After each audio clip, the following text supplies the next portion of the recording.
తాడపల్లిలోని CM Chandrababu NDA కూటమి నేతల సమావేశం కొనసాగుతుంది. సమావేశానికి జనసేన అధినేత Pawan Kalyan, AP BJP chief మాధవ్లు తదితరులు హాజరయ్యారు. స్పెషల్ ఇంటెన్సివ్ రివిజన్పై 3 పార్టీల నేతలు కలిసి చర్చిస్తున్నారు. క్షేత్రస్థాయిలో పాటించాలని అంశాలపై 3 పార్టీల నేతలు చర్చించనున్నారు. దీంతో పాటు త్వరలోనే జరగబోయే రాజ్యసభ ఎన్నికల్లో సీట్ల సర్దుబాటుపై చర్చించనున్నారు. ఇదే అంశానికి సంబంధించి మరిన్ని డీటెయిల్స్ మా ప్రతినిధి హరికిషన్ లైవ్లో నుంచి సిద్ధంగా ఉన్నారు. హరికిషన్. అనిల్, కొద్దిసేపటి క్రితమే ముఖ్యమంత్రి చంద్రబాబు అధికారిక నివాసమైనటువంటి ఉండవల్లిలో ఇటు ఎన్డీఏ నేతలకు సంబంధించినటువంటి సమావేశం అయితే ప్రారంభమైంది. ఈ సమావేశానికి ఉప ముఖ్యమంత్రి పవన్ కళ్యాణ్తో పాటు అలాగే బీజేపీ చీఫ్ పీవీఎన్ మాధవ్ హాజరయ్యారు. ప్రధానంగా ఎస్ఐఆర్కి సంబంధించి స్పెషల్ ఇంటెన్సివ్ రివిజన్కి సంబంధించి ఇప్పుడు రాష్ట్రంలో అమలు పరుస్తున్నటువంటి నేపథ్యంలో ఇప్పటికే దానికి సంబంధించి ఎటువంటి చర్యలు తీసుకోవాలి అన్న దానిపైన కూడా టీడీపీ ప్రధాన కార్యాలయంలో టీడీపీకి సంబంధించినటువంటి ఎమ్మెల్యేలందరికీ కూడా వర్క్షాప్ నిర్వహించారు. ఈ వర్క్షాప్లో స్వయంగా ముఖ్యమంత్రి పాల్గొని దానిపైన కూడా పూర్తిగా అవగాహన తెచ్చేటటువంటి ప్రయత్నం చేశారు. అలాగే పార్టీ ఇన్ఛార్జీలు ఎవరైతే ఉన్నారో, అలాగే నియోజకవర్గ బాధ్యులు ఎవరైతే ఉన్నారో వీరందరూ కూడా బాధ్యత తీసుకోవాలి. ఎస్ఐఆర్కి సంబంధించినటువంటి అధికారులకు ఏ రకంగా సహకరించాలి, అలాగే ఎస్ఐఆర్ ఏ రకంగా జరగాలి అన్న దానిపైన కూడా పూర్తిగా ఈ వర్క్షాప్ లో అయితే చర్చించడం జరిగింది. పార్టీ శ్రేణులకు ఇప్పటికే దిశ నిర్దేశం కూడా ఆయన చేయడం జరిగింది. ఈ నేపథ్యంలోనే అయితే కూటమి పార్టీగా ఉన్నటువంటి నేపథ్యంలో కలిసికట్టుగా ముందుకు పోతున్నటువంటి నేపథ్యంలో 3 పార్టీలు కలిసి ఏ రకంగా ముందుకు పోవాలి అనే దానిపైన కూడా ఈ రోజు చర్చించేటటువంటి అవకాశం కూడా ఉంటుంది. రాష్ట్ర వ్యాప్తంగా ఎస్ఐఆర్ అమలు చేస్తున్నటువంటి ఆ పరిస్థితుల్లో కూటమి పార్టీలు అలాగే పార్టీలో ఉన్నటువంటి కార్యకర్తలు క్యాడర్ అంతా ఏ రకంగా ముందుకు పోవాలన్న దానిపైన కూడా చర్చించేటటువంటి అవకాశం కూడా లేకపోలేదు. మరోవైపు రాజ్యసభకు సంబంధించి గత కొన్ని రోజుల నుంచి కూడా ప్రచారం పెద్ద ఎత్తున సాగుతున్నటువంటి పరిస్థితి అందరికీ తెలిసిందే. 4 రాజ్యసభ స్థానాలు ఖాళీ అయినటువంటి నేపథ్యంలో రేపు 11వ తేదీకి కంప్లీట్ గా ఎవరైతే నామినేషన్ వేసి విత్డ్రా చేసుకునేటటువంటి సమయం ఉంది. అలాగే 8వ తేదీ వరకు కూడా నామినేషన్ దాఖలు చేసేటటువంటి తేదీ చివరి తేదీ, అలాగే 11వ తేదీ విత్డ్రాయల్ సంబంధించి ఉన్నటువంటి నేపథ్యంలో సో ఎవరు ఆంధ్రప్రదేశ్ నుంచి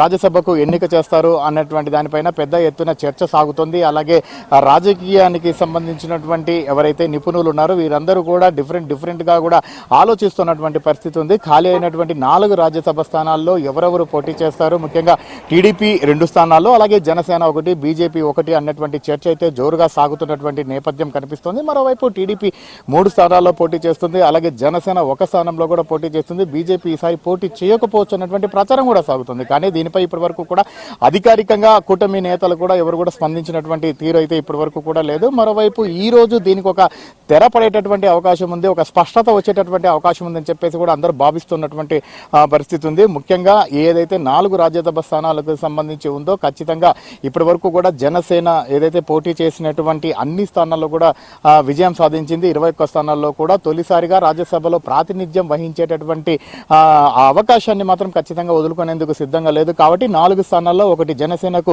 ఖచ్చితంగా వెళ్తుందని చెప్పేసి కూడా అందరూ కూడా భావిస్తున్నారు. మరోవైపు బీజేపీకి సంబంధించి ఏదైతే గత వైసీపీ ప్రభుత్వ హయాంలో పరిమళ్ నత్వానికి బీజేపీకి అనుబంధంగా ఉన్నటువంటి వ్యక్తిని రాజ్యసభకు కూడా ఇక్కడి నుంచి వైసీపీ హయాంలో పంపించినటువంటి విషయం అందరికీ తెలిసిందే. అయితే ఈసారి ఇక్కడ ఆంధ్రప్రదేశ్ నుంచి కూడా బీజేపీ అభ్యర్థిగా ఎవరైతే తమిళనాడు మాజీ రాష్ట్ర అధ్యక్షుడు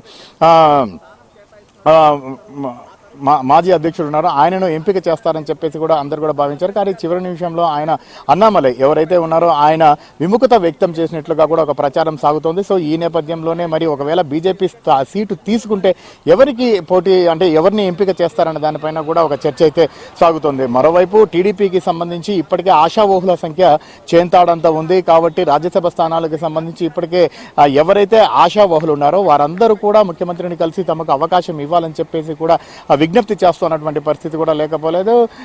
ఎవరైతే వర్లరామయ్య అయితేనేమి, మాజీ రాజ్యసభ్యుడు కంబంపాటి రామ్మోహన్ అయితేనేమి, అలాగే ఉండవల్లి శ్రీదేవి అయితేనేమి, అలాగే జంగా కృష్ణమూర్తి అయితేనేమి, సో వీరందరూ కూడా ముఖ్యమంత్రిని కలవడము, తమకు రాజ్యసభ అవకాశం కల్పించాలని చెప్పేసి కూడా విజ్ఞప్తి చేసుకోవడం అందరికీ కూడా తెలిసినటువంటి విషయమే. సో వీటిపైన పూర్తి స్థాయిలో కూడా ముఖ్యమంత్రి చూస్తానని చెప్పినటువంటి నేపథ్యంలో తాజాగా దానికి సంబంధించి కూడా ఇటు ఎన్డీఏకి సంబంధించినటువంటి ఈ సమావేశంలో చర్చకు వచ్చేటటువంటి వచ్చేటటువంటి అవకాశం ఉన్నట్లుగా కూడా తెలుస్తోంది. ఈ రోజు దీనికి ఒక క్లారిటీ వచ్చేటటువంటి అవకాశం ఉన్నట్లుగా కూడా తెలుస్తోంది.